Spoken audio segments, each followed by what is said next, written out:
Pedro capítulo 1, versos de 3 até o 9. Benditos o Deus e Pai de nosso Senhor Jesus Cristo, que segundo a muita misericórdia nos regenerou para uma viva esperança, mediante a ressurreição de Jesus Cristo dentre os mortos, para uma herança incorruptível, sem mácula, imarcessível, reservada nos céus para vós outros, que sois guardados pelo poder de Deus, mediante a fé, para a salvação preparada para revelar-se no último tempo.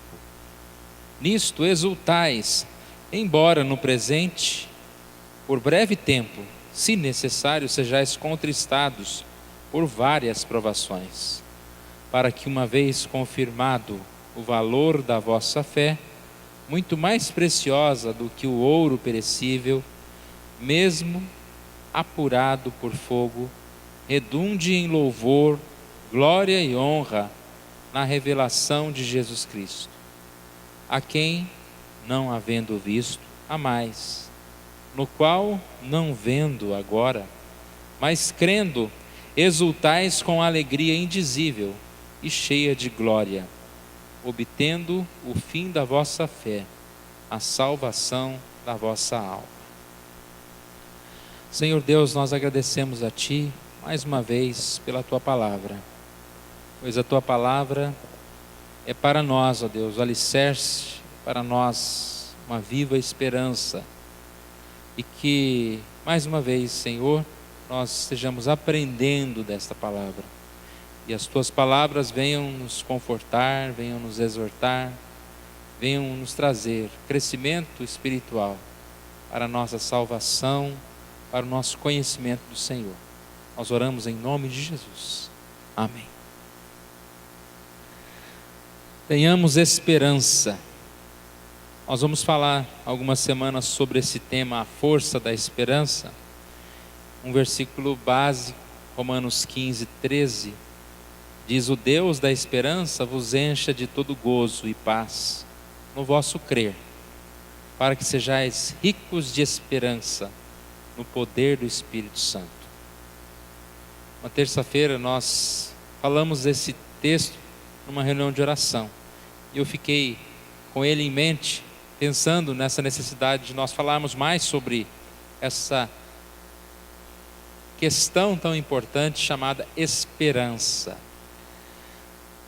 Quando diz aqui o Deus da esperança, o próprio caráter de Deus, um sinônimo de Deus é esperança.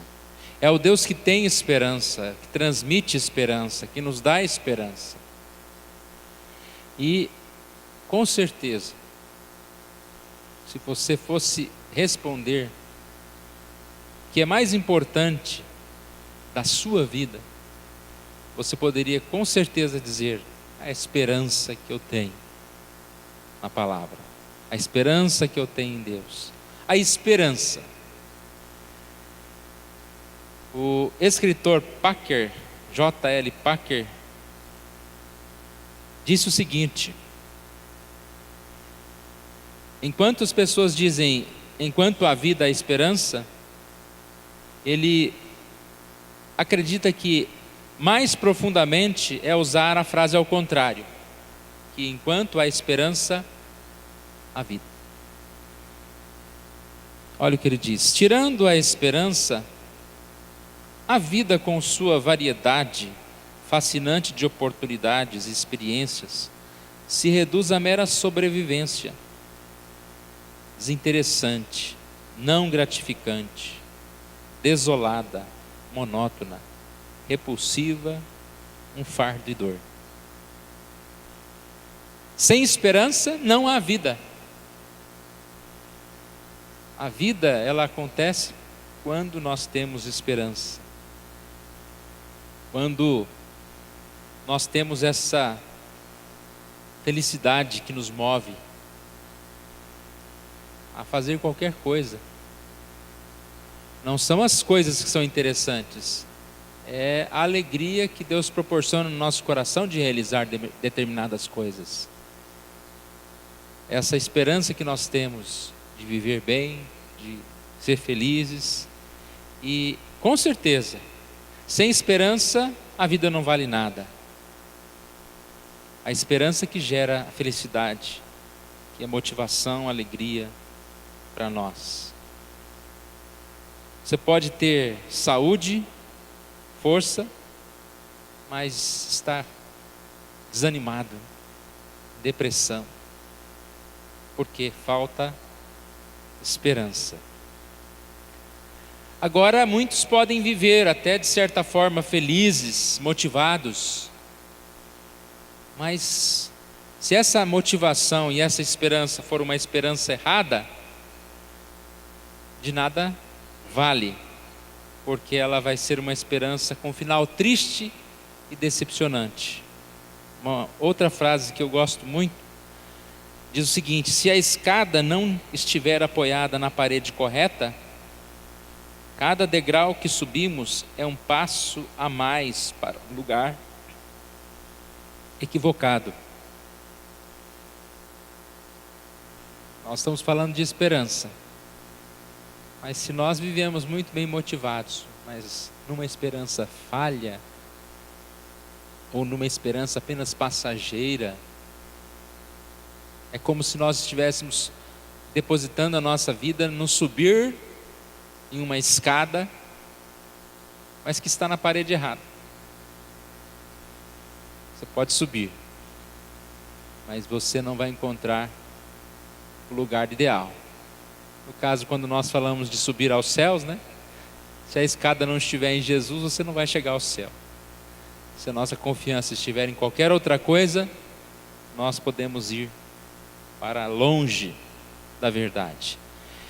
Então, irmãos, em resumo, é esperança em Jesus. O convite de Deus para nós é recebermos Jesus Cristo, que é a nossa esperança.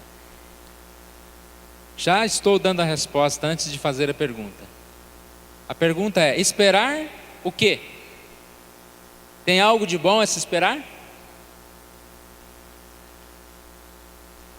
E se nós olharmos para o mundo, para os acontecimentos que estão à nossa volta, até mesmo para as pessoas que estão à nossa volta, às vezes nós vamos perceber que nós estamos vivendo num mundo cheio de problemas, de dificuldades, e nós somos imperfeitos, vivendo junto de pessoas imperfeitas. Às vezes nós percebemos que não há esperança. Se olharmos para a questão política, financeira, ecológica, seja o que for, não há esperança.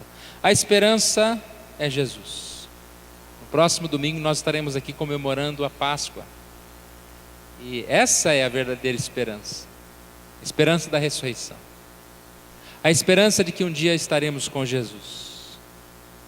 Essa esperança é chamada de viva esperança. A esperança firmada na palavra de Deus. 1 Pedro capítulo 1, versículo 1 diz: bendito Deus e Pai de nosso Senhor Jesus Cristo, que segundo a sua muita misericórdia nos regenerou para uma viva esperança. Esse é o convite que nós temos para recebermos Jesus, a nossa esperança. O convite de recebermos Jesus, a nossa esperança. Essa nossa esperança que está na glória.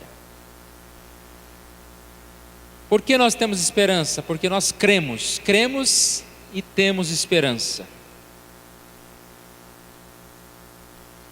Não somente cremos, não basta crer na palavra, mas esperar nessa palavra. A palavra esperança está muito relacionada com fé, com confiança. Confiar nessa palavra. E não somente crer, mas também entender que nós somos portadores de esperança. Anunciamos a outras pessoas essa esperança.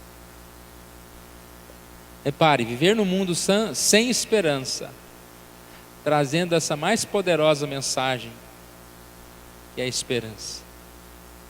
Que oportunidade que nós temos de viver. Tanto a oportunidade de ser feliz no mundo infeliz, ou no mundo de felicidade relativa, em valores pequeninos, em valores que nós sabemos, reconhecemos que na verdade não são nada. Tanto ser felizes nesse mundo de infelizes, como poder levar essa mensagem de esperança aos outros. Essa é a força da esperança. Voltando ao nosso texto de 1 Pedro, nós podemos ver a força da esperança. Bendito seja o Deus Pai de nosso Senhor Jesus Cristo, segundo a sua muita misericórdia, nos regenerou para uma viva esperança, mediante a ressurreição de Jesus Cristo. Qual que é a força da esperança? A força da esperança está na ressurreição de Jesus, que nos dá a vida, a vitória. A força dessa esperança está no que ela promete. Esperança é assim, não é? Você tem esperança em algo que você acredita que vai acontecer. Isso é uma promessa que vem a você. Então, eu tenho esperança que eu vou conquistar ou comprar alguma coisa porque eu estou guardando dinheiro e eu espero conquistar. Eu tenho esperança que eu vou jantar porque lá em casa tem uma comida. Você aguarda alguma coisa que você confia que vai acontecer. A força da esperança que nós temos em Cristo, pela grandiosidade da promessa. Qual é a promessa? Olha o que diz o texto: uma herança incorruptível, sem mácula, imarcessível, reservada nos céus, para vós outros, reservada nos céus, uma herança reservada nos céus, para vós outros. Nisto exultais, nisto exultais. Algumas vezes eu já citei aqui o exemplo de que muitas vezes eu vejo pessoas tendo conquistas, e certas conquistas, e aquelas pessoas pulam tanto e choram e se emocionam, e eu fico olhando, parece que eu sou aquele estraga prazeres, né? Só isso. Mas e daí? Ah, ganhou um carro, tal, ganhou uma casa, tal, ou ganhou isso, fez aquilo. Não é questão de estraga prazeres, é porque às vezes a alegria de uma pessoa, a exultação de uma pessoa é tão grande em relação a um bem material, uma conquista terrena, e nem sempre nós encontramos as pessoas exultando, e você pergunta para a pessoa o que é, e você ouve: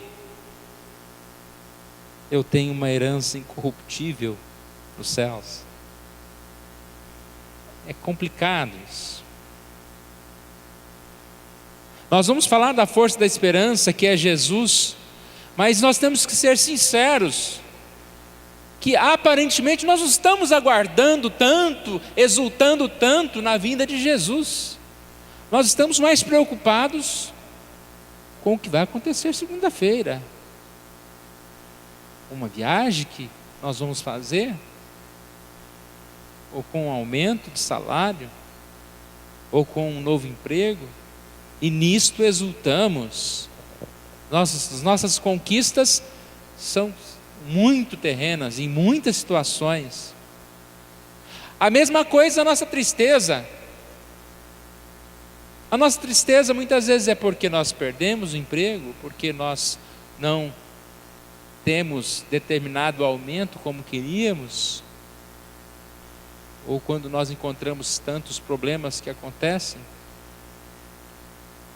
Mas nem sempre a nossa tristeza é o pecado que está tomando conta de algumas áreas da nossa vida, de pessoas que se afastaram de Deus, de problemas que acontecem por causa desse afastamento de Deus. E aqui diz: nisso exultais, e mesmo se estejam passando por tribulações, embora no presente tempo, se necessário, sejais contristados por várias provações, nisto exultais. Nisto o quê? A salvação que nós temos em Jesus. Voltando para o texto de Romanos 15, 13, nós encontramos aqui palavras importantes para nós. O Deus da esperança, o Deus que dá esperança. Ele vos encha de todo gozo e paz no vosso crer. Essa é a ideia de que, enquanto nós cremos, enquanto nós vivemos essa esperança, Ele vai nos encher de paz, de alegria. Essa fé nos enche de alegria. Essa esperança produz alegria, a ponto de chamar-nos de ricos de esperança, no poder do Espírito Santo. Poder do Espírito Santo de Deus. A força da esperança está na relação de intimidade com Deus.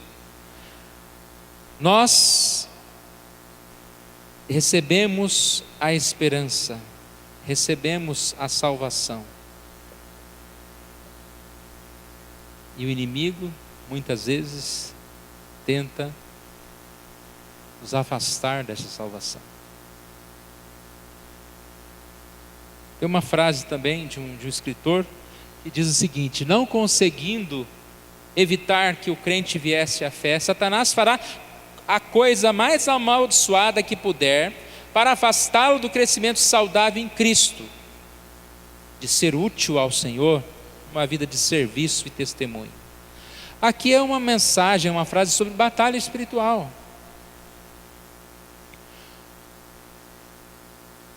O inimigo pode tirar a salvação de alguém? Ele pode levar alguém para o inferno? Nenhum daqueles que são de Deus, que são salvos, podem ser tocados, podem ser retirados do maligno. O inimigo, sabendo disso, como diz aqui nesse texto, fará a coisa mais amaldiçoada que puder para afastá-lo do crescimento saudável. Isso não é verdade, irmãos? O quanto que o inimigo não mede a sua astúcia para tentar a nossa vida, nos fazendo, muitas vezes, tentando nos afastar de Deus, da palavra de Deus. Todos nós, qualquer um de nós, o que Ele quer que nós não estejamos crescendo espiritualmente. Nós falamos hoje cedo sobre o crescimento espiritual. O que Ele quer é que nós não estejamos sendo úteis para o reino de Deus. E isso é uma das coisas que o inimigo mais fala para nós. Ah, você é crente, quem é você? Você vai fazer alguma coisa lá na igreja? Quem é você no corpo de Cristo? Olha para você, você é um pecador. Vai lá na igreja, mas não faz nada não. E não fala só com um membro da igreja não, fala para o pastor também, né? Pastor, você se acha pastor? Eu estava ouvindo algumas estatísticas lá no encontro que nós fomos, encontro de pastores e esposas. Um pastor falando sobre estatística, né? De pastores que afastam do ministério, que vivem em depressão e etc, etc, etc. Uma dessas questões é, pastores, mais de 50% dos pastores não se acham capazes, não capacidade, mas não se acham dignos de ser pastor, mas eles não vão parar de ser pastor. Mas eles todas as vezes vão para o púlpito, no sentido de ouvir essa mensagem de Satanás. Quem é você? É lógico, quem somos nós, irmãos? Mas pela graça de Deus, quem somos nós? Somos mais que vencedores, somos fortalecidos. Nós não somos nós mesmos, nós somos aquilo que Cristo faz de nós. Hoje pela manhã nós estudamos Jeremias. Quem era Jeremias? Jeremias foi um profeta chamado por Deus. Apesar das suas fraquezas, apesar da sua aparente má vontade em muitos momentos, ele foi chamado por Deus. O inimigo vai trabalhar para nos afastar da santidade. E ele vai aproveitar a nossa fraqueza, os nossos pontos fracos, para nos tentar. No nosso boletim, existe aqui a nossa luta, a parte pequena de uma mensagem, bem na capa do boletim. A nossa luta. Nós não podemos esquecer disso nunca, irmãos. Todos os dias. E não é ser crente pentecostal que só fala no diabo, não. Mas não é só falar no diabo, é acreditar, saber dessa realidade. O que diz Efésios 6,12?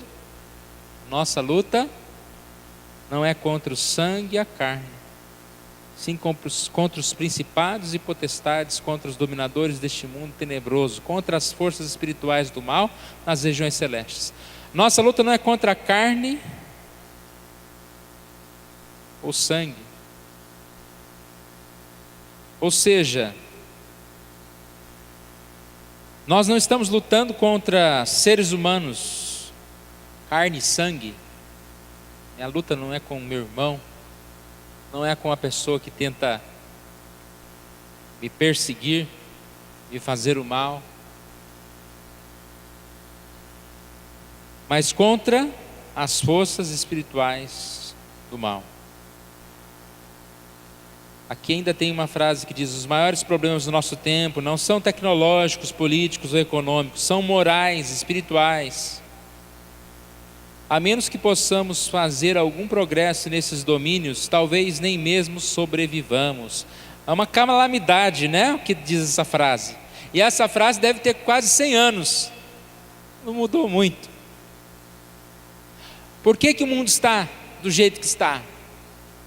Por problemas financeiros, por problemas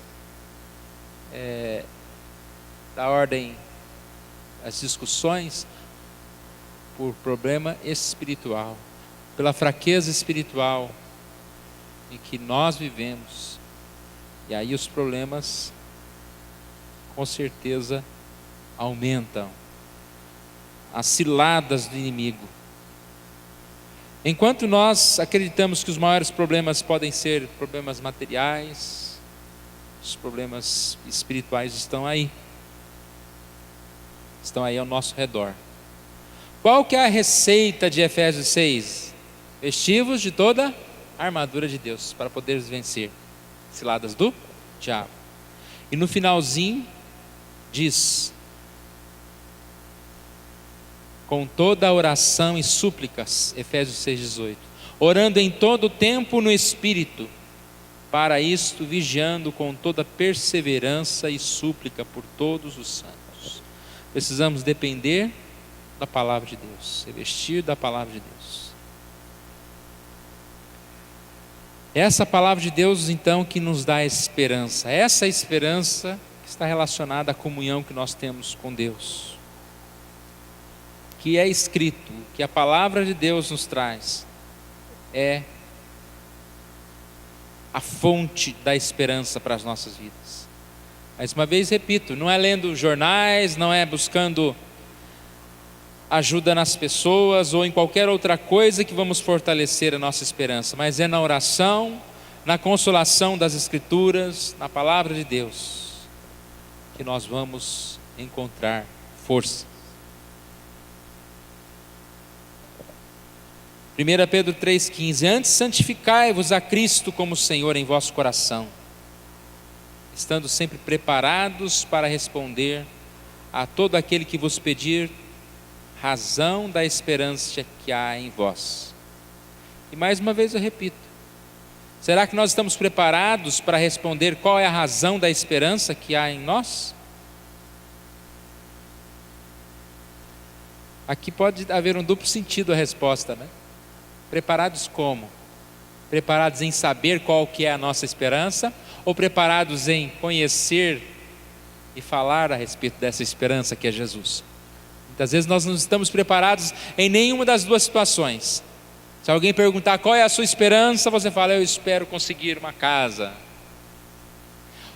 Ou às vezes, qual é a sua esperança? E você fala: é Jesus. Mas aí fica nisso, né? Porque quem é Jesus? Não estou preparado para responder sobre o que é Jesus, quem é Jesus, o que é a palavra de Deus. Devemos estar preparados para isso. preparados para conhecer a respeito dessa esperança. A nossa esperança imediata só tem sentido quando temos clara em nossa memória a nossa esperança eterna. Então, em momento algum, eu quero repetir e falar que a nossa esperança é só Jesus. Eu não me importo mais com nada, porque isso não é verdade. A minha esperança é Jesus. Mas a partir do momento em que eu busco em primeiro lugar o reino de Deus, eu também vou viver as demais coisas. Até para que eu possa ser um servo de Deus. Para que eu tenha uma vida, uma família, uma estabilidade. Mas nós não podemos inverter as coisas. A minha esperança precisa ser, em primeiro lugar, Jesus.